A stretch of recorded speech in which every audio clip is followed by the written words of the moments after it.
So let's talk about puzzles in the Storyteller's iOS Starter Kit 2, available from cartoonsmart.com, and here you are in Xcode.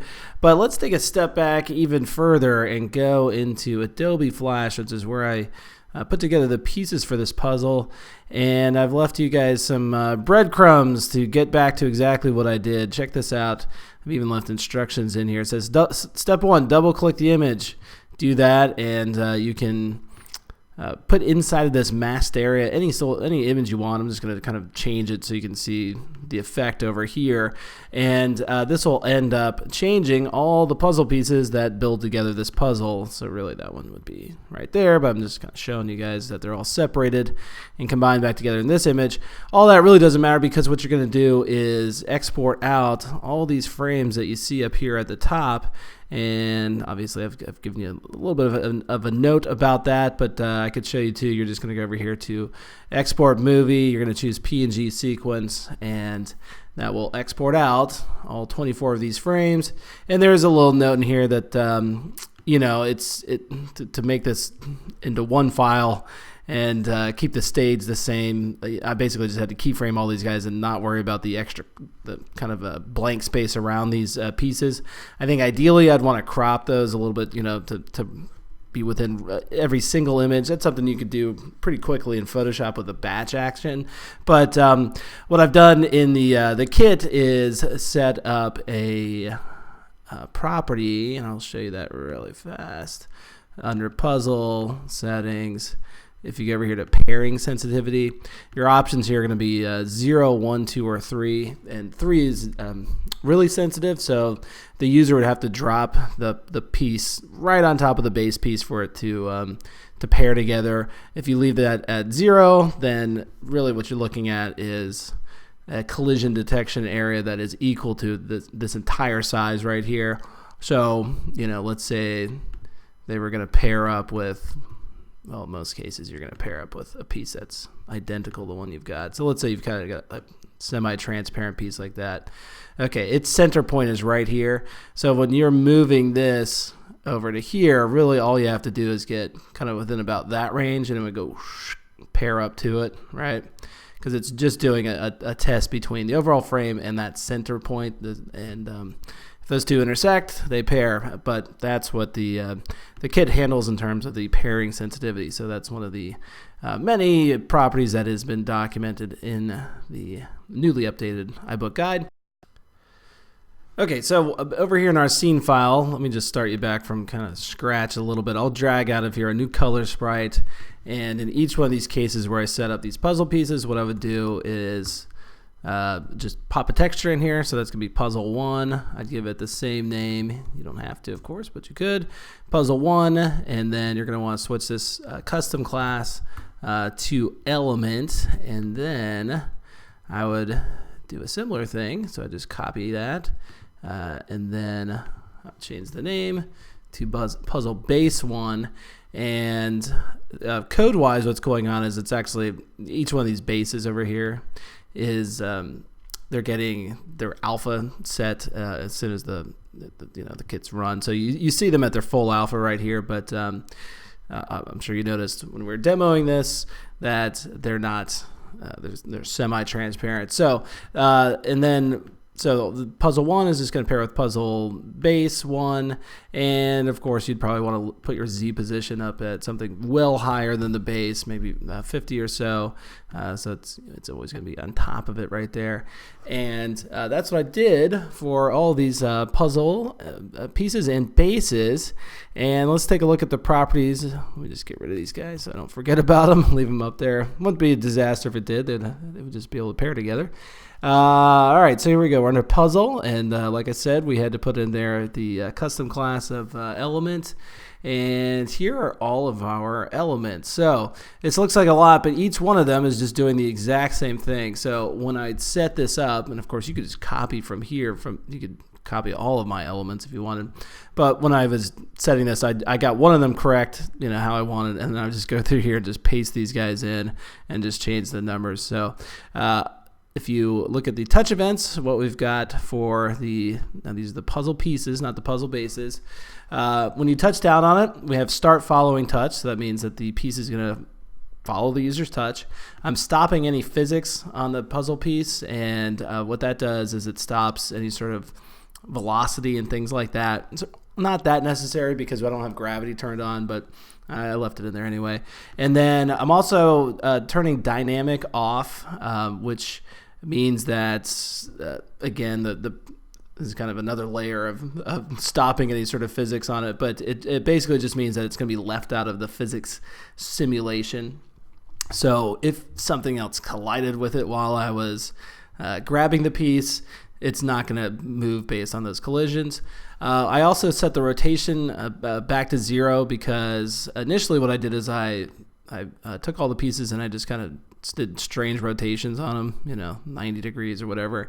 And so once you grab it, you can set the rotation back. You don't actually have to do that. I just thought it was a little bit easier if kids are going to be playing this, so they can kind of see, oh, wait, it goes this way. Now, in a real puzzle game, that's not a luxury you have, so you could just delete that.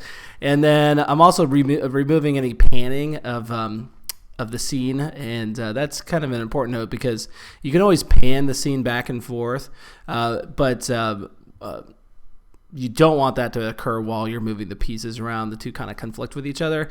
And you'll notice on the touch up event, so basically when you release the piece, I add back panning of the current camera, and that's actually a little kind of a shorthand way, code-wise, of if you put current camera in here, it's always going to just find whatever camera is in use. So whether you're on the iPhone or the iPad.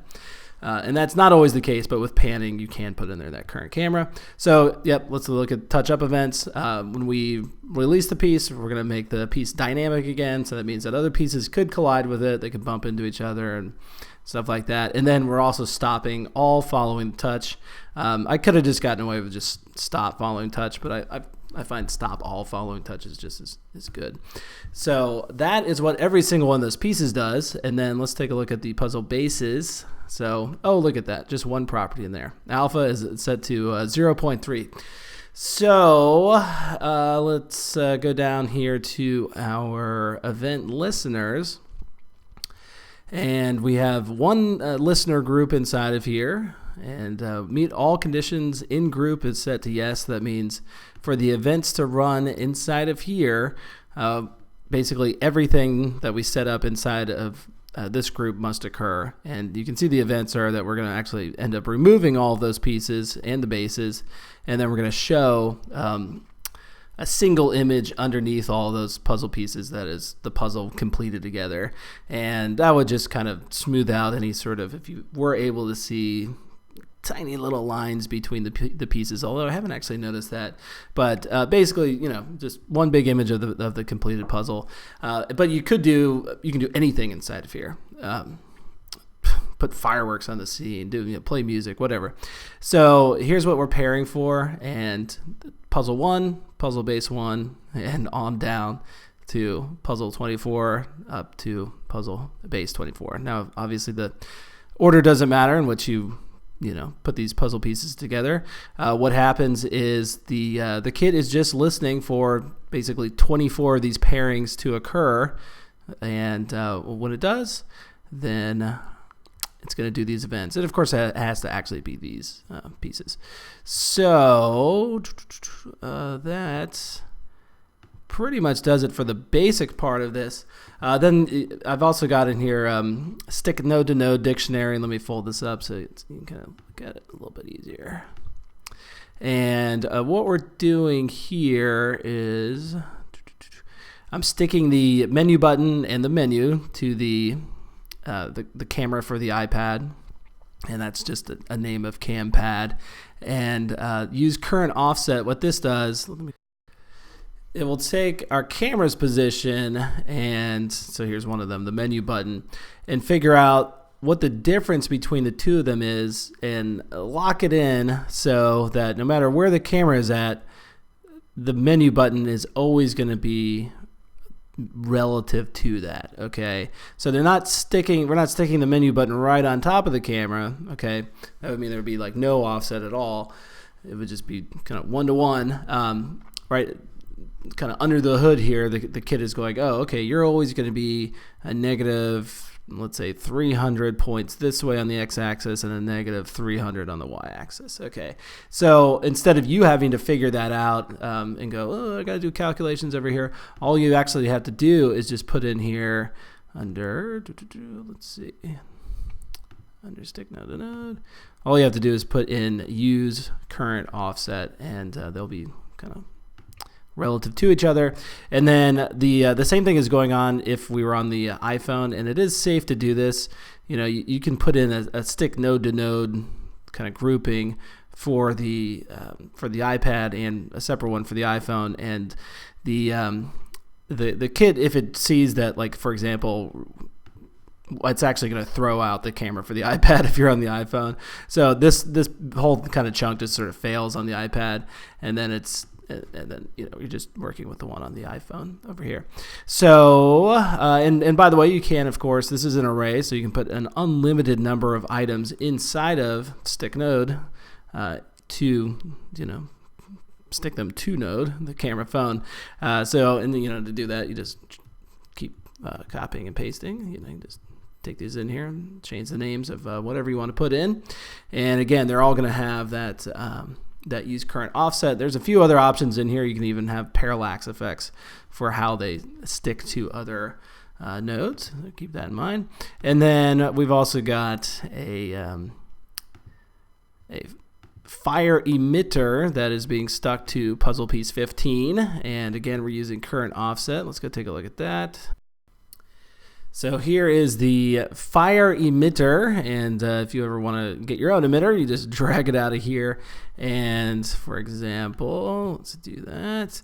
You can then put in the texture that's going to be emitted and put in all of these other properties right here. But as a kind of convenience, what I've done is made it so that if you want to use one of Xcode's pre-made emitters, all you have to do is go over here to New File, Sprite Kit particle file, and you get to choose from these other ones that are already in here, which actually look really great. So for example, the fire one is right here, okay?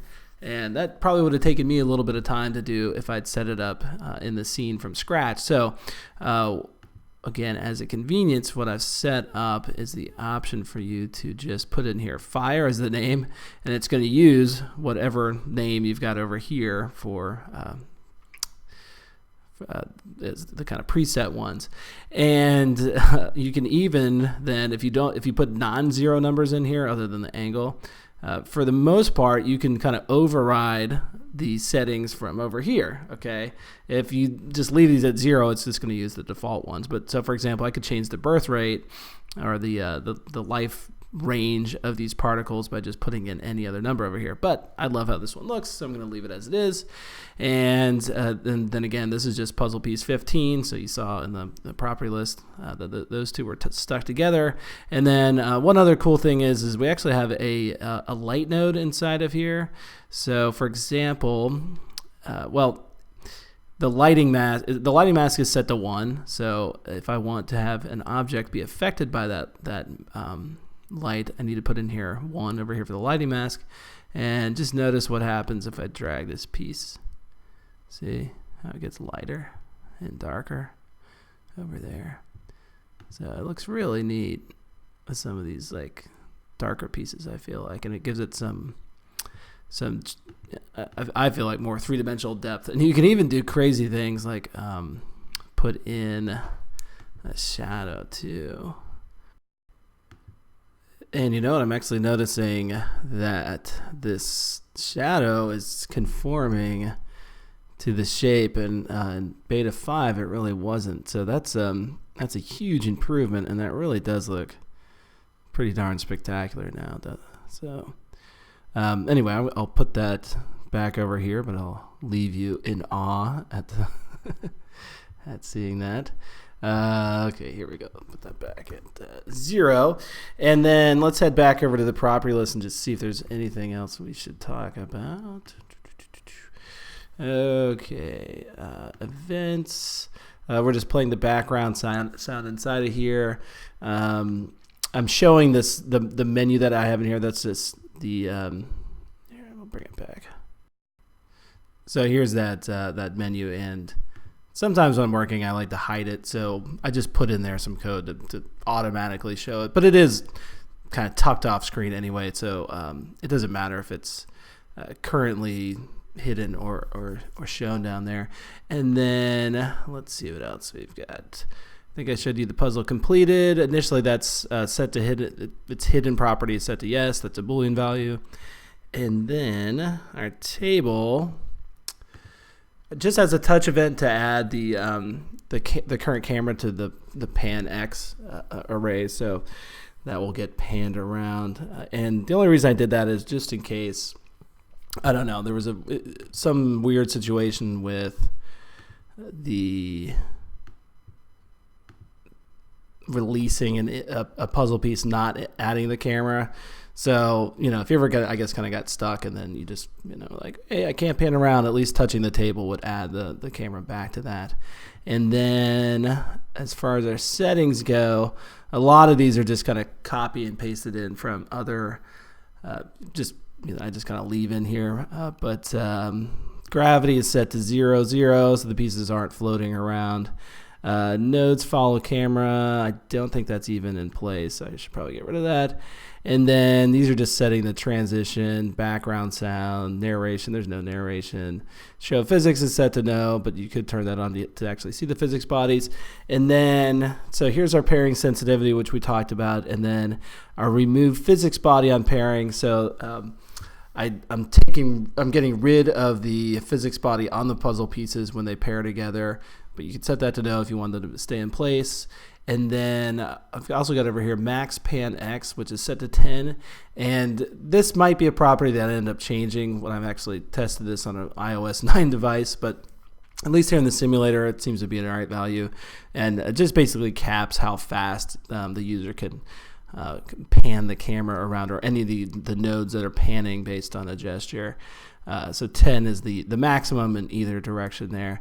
And then I've got a boundary outside of kind of an edge-based boundary to keep all the physics objects in. That really doesn't apply here, but if I did have gravity turned on, then I'd want to have that boundary. Otherwise, they could just kind of float anywhere they wanted. And I think that's about really all we should talk about in this particular example. And I guess I should mention that if you want to change out the puzzle pieces, obviously you do want to do that. You don't want to use the demo here. You could just delete out the ones that are inside of here and then drag in new ones. Keep in mind that these are all exported at 2x. So I'm going to go over here and show in Finder. You could go 3x, but sometimes I can feel like that's a little bit of overkill. So when you export these out from Flash, you're actually going to, and let me just double check this. All right, that's 400 by 400. So the stage over here is 200 by 200. So when you export these out, you're going to export them at 144 DPI. And then what you'll want to do is name the file at 2x. So for example, if the file is puzzle001.png, easiest thing to do is just probably clip out these zeros and go at 2x.png. And if you were just replacing the ones that are inside of here, you could just dump these out and then just copy in a whole new batch. That at 2x.png extension is going to mean they're going to drop into the 2x slot over here by default. And then if you wanted to make multiple puzzles, of course, I would start giving them better names other than just puzzle 1, puzzle 2, animal puzzle 1, whatever it is. And then in your scene file, of course, you're going to have to go and like reset the texture for each one of those. But that's, believe me, it's not that much work. Okay, that does it for this demo.